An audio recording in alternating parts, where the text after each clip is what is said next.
Hi guys, we're currently eating balls. I'm kidding, we're eating M&Ms. We think we killed A. She hasn't responded to any of our messages and we don't know where she is, so she may never come back, but that's okay.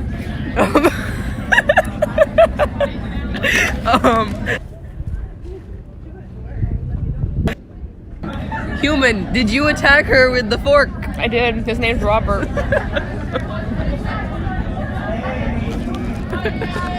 Okay, well, this is episode 6. 6 or 7. It's 6. Okay. I'm counting. Oh. Of the Silver Eyes. So, good luck. We're gonna be over here eating our M&Ms while we read. And we start with ear rape. For me instead of H. Or N, sorry. N. Jessica whispered. Damn, you ain't good whispering. Not taking her eyes from the dark expanse. It's here. Charlie thought. Country accent. She held out her hand for the flashlight and John handed it to her wordlessly. She shone the light ahead of them, sweeping the walls. They were covered in children's drawings, crayons on yellowing, curling paper. She started forward, and the others followed, feet shuffling on old tile. It seemed to take forever to traverse the halls, or perhaps it was just that they were moving slowly, with methodical, deliberate steps. Eventually the hallway opened up into a large expanse, the dining room. It was just as they remembered it, completely preserved. The flashlight beam bounced off the thousands little reflective glittering or topped with foil ribbon.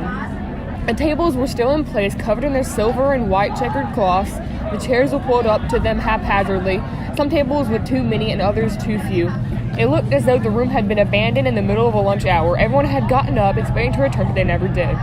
They walked in cautiously, breathing cold, stale air that had been trapped inside for a decade. So where's the dust, man? They don't even mention dust. I don't know. The whole restaurant gave off a sense of abandonment. Oh, no, dibs. No one was coming back. There was a small merry-go-round, barely visible in the distant corner. This is the whole thing. In the first Five Nights at Freddy's, there wasn't a merry-go-round. There's only a location 2. It pissed me off.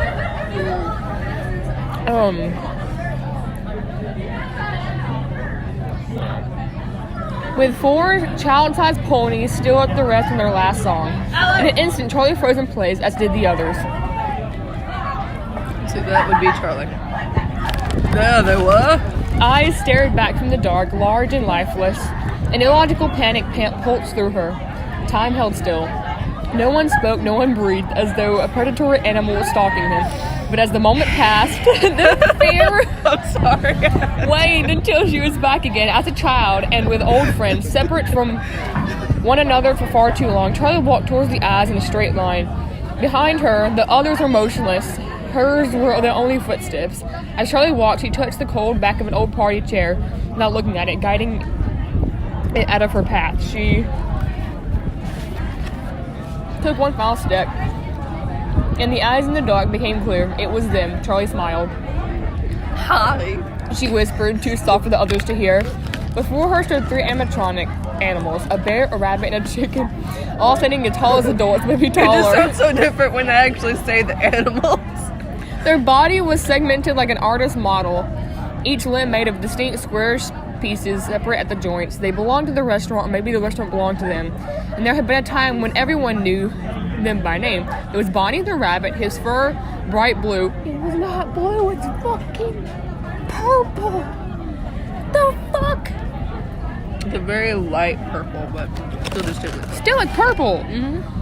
His squared-off muzzle held a permanent smile, and his wide and chipped pink eyes were thin-lated, giving him a perfect, perpetual one-eye expression. His ears stuck up straight, twinkling over the top, and his large feet splayed out for balance. He held the red bass guitar, blue paws, poised to play. I know, but not blue.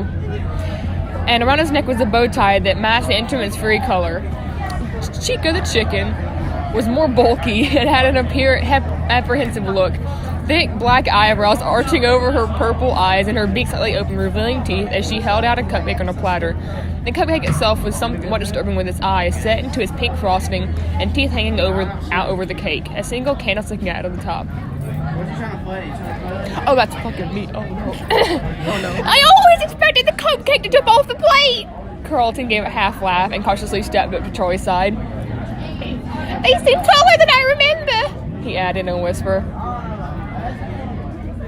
That's because you never got this close as a kid. Charlie smiled at ease and stepped closer.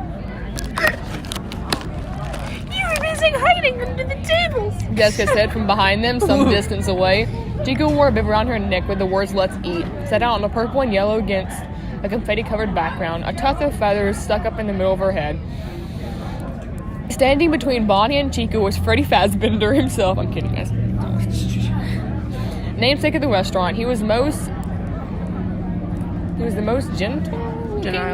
genial looking of the three, seeming at ease where he was. A robust, if lean brown bear, he smiled at the audience, holding a microphone in one paw, sporting a black bow tie and top hat.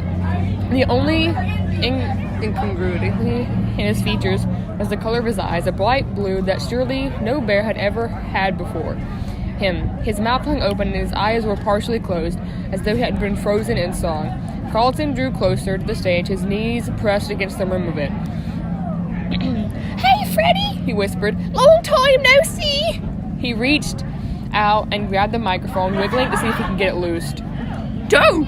Charlie blurted, looking up in Freddy's fixed gaze as though making sure he hadn't noticed. Carlton pulled his hand back a little, like he had touched something hot. "Sorry!" Oh, shit. "Come on," John said, cracking a smile. "Don't you want to see the rest of the place?" They spread out across the room, peering into the corners and carefully trying the doors, adding as though everything might be breakable to the touch. John went over to the small carousel and Carlton disappeared into the dark arcade off the main room. That's Carlton. I know. Oh. I remember it being a lot brighter and noisier in here. Carlton smiled, as though he was home again, running his hands over the aging knobs and the flat plastic buttons. "I wonder if my high schools are still in here," he muttered to himself.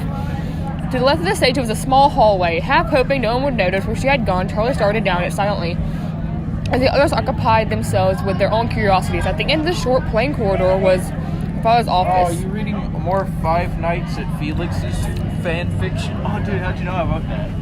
Bro, this is the author of your book. Yeah, I love writing PewDiePie fanfiction.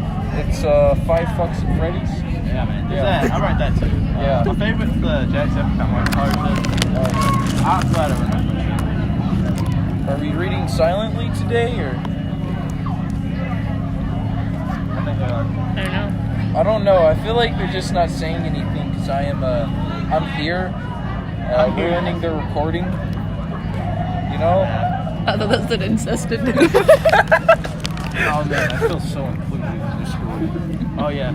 Dude, I'm so engaged in this book. Oh man, I'm squatted down so far my whole ass cracked. So Mine is too, deal with it. yeah, I could feel the breeze on it. I'm just gonna keep eating balls. I feel it on my butt, and I don't know how to feel about What is the context of this book? I used to love this thing. That's what you said. I agree, bro. Yeah, I used to love this shit too in my fucking head, man. I used to love cock and ball torture. Now I don't have cock or balls. Okay. Now that they're gone, I scared them away. God. It had been Charlie's favorite place in the restaurant. She liked to play with her friends in the main area, but she loved the singular privileges of coming back here when her father was doing paperwork.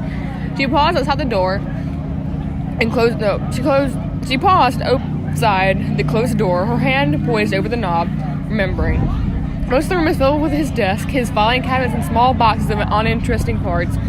In one corner was a smaller filing cabinet, painted a salmon color that Charlie had always insisted was pink. That had been Charlie's. The bottom drawer held toys and crayons and a top hat, which she'd like to call my paperwork top hat.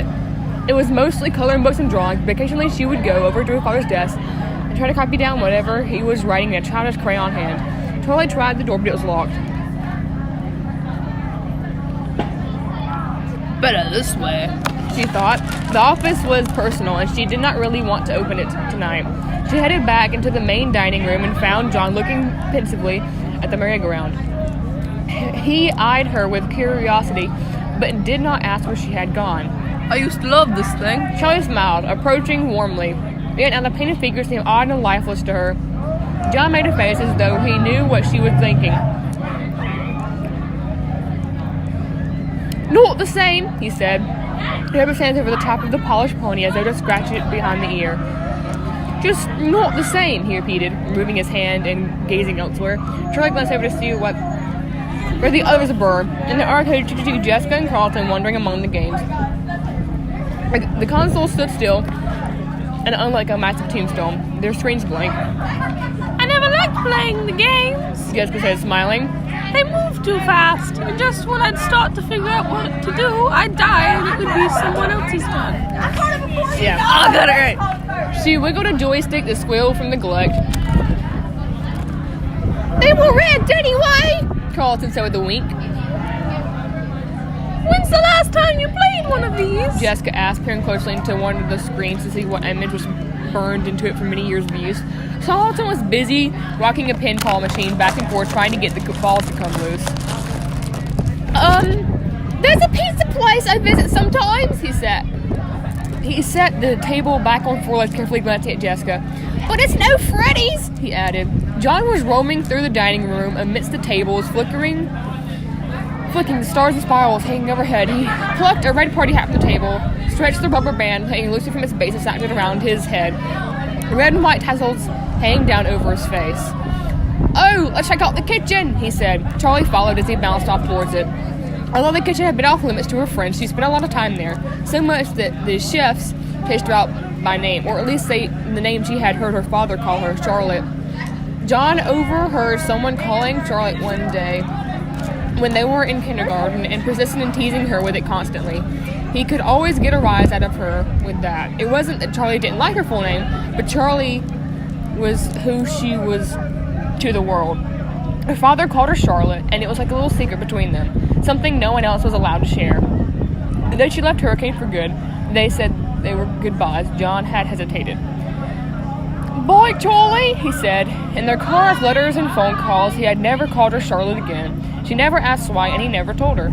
The kitchen was still fully stocked with pots and pans, but held little interest for Charlie in the midst of her memories. She headed back out into the open space for the dining room, and John followed. At the same time, Jessica and Carlton settled out of the arcade, tripping into each other as they crossed the threshold between the rooms in the dark. Anything interesting? John asked. Oh, wait. That's Carlton. Oh. I got a wrap for 30 cents in Jessica's. Not so, really, Carlton said. Jessica playfully gave him a punch in the shoulder. Sorry. Oh, have we all forgotten? Jessica gave an evil smile, pointing to another hallway on the opposite side of the dining room. She headed towards it swiftly before anyone could answer, and they followed her. The hallways was long and narrow, and the farther they went, the less the flashlight seemed to illuminate. The last passage opened out into a small room for a private party, set up with its own tables and chairs. As they entered, it was a collective hush. There in front of them, a small stage, the curtain was drawn. A sign was strung across the front, out of order. It read in neat, handwritten letters. They stood still for a minute, then Jessica went to poke it and poked the sign. Pirates Cove, She said. 10 years later, and it's still out of order. Don't touch it. Charlie thought. I had one birthday back here, John said. It was out of order then too. He took a hold of the edge of the curtain and rubbed the glittering fabric between his fingers. No. Charlie wanted to say again, but stopped. You're being silly. She chided herself. I think one hype it. Jessica? Do you think he's still back there? Jessica asked playfully, threatening to make her... Okay, she said playfully. She needs to say it. She asked playfully, not said. Threatening to make the reveal with one giant swing on the curtain. I'm sure he is. John gave a false smile, seeming uncomfortable for the first time. He's still there. Charlie thought. She stepped back cautiously, suddenly becoming aware of the drawings and the posters surrounding them like spiders on the walls. Charlie's flashlight carefully inched from picture to picture, all depicting different variations of the same character. A large and energetic pirate fox with a patch over one eye and a hook for a hand, easily swinging in to deliver pizza to hungry children. This is the room where you were the one hiding under the tables. Jessica said to Charlie, trying not to laugh. But you're a big girl now, right? Jessica climbed on the stage unsteadily, almost losing her footing. John reached out a hand to steady her as she righted herself. She giggled nervously, looking down at the others as though for guidance, then grabbed a hold of the tassel edge of the fabric. She waved her other hand in front of her face as the dust fell from the cloth. That's Jessica. Maybe this isn't a good idea. She laughed, but there was an edge to her voice, like she really meant it, and then she looked down from the stage for a moment, as though poised to climb back down. Still she didn't move, taking the edge of the curtain again. "Wait," John said. "Can you hear that?" They were all dead quiet. In the silence, Charlie could hear them all breathing. John's breath was deliberate and calm. Jessica's quick and nervous. As she thought about it, her own breath began to feel odd, like she had forgotten how to do it. I don't hear anything, She said. Wait, that's Charlie, damn it. I don't hear anything. Me neither. Jessica echoed. What is it? Music is coming from... He gestured back to the way they had come.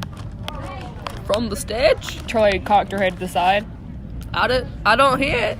It's like a music box, he said. Charlie and Jessica listened carefully, but the blank expression didn't change. It stopped, I guess. John returned his gaze forward.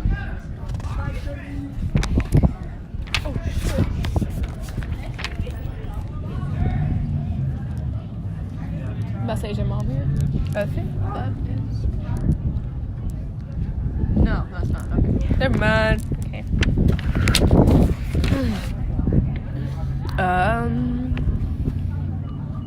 Maybe it was an ice cream truck. Jessica whispered. Hey, that wouldn't be so bad right now. John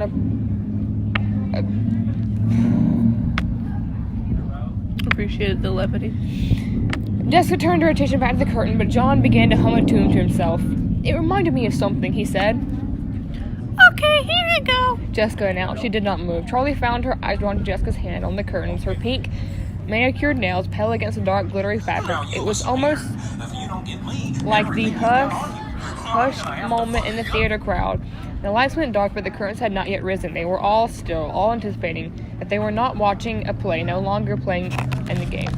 All the mirth had gone out of Jessica's face. Her cheekbones stood out in the dark shadows. Her eyes looked grim, as though she had simple thing she was about to do might be of terrible consequence. As Jessica hesitated, Charlie realized that her hand hurt. She was making a fist so tight her nails dug into her flesh, but she could not force her grip to loosen. A crash sounded from all the way back they came, a cascading, clanging noise ringing out and filling the whole empty space. John and Charlie froze in each other's eyes in a sudden panic. Jessica dropped the curtain and leapt out of the stage, moving into Charlie and knocking the lights out of her hand. Where's the way out? She exclaimed, and John came over to help. They hurriedly searched the walls, and Charlie chased a light beam sprawling across the floor. Just as they were all back on their feet, Carlton came trotting in. "I knocked over a bunch of pots in the kitchen," he exclaimed with apology amidst the panic.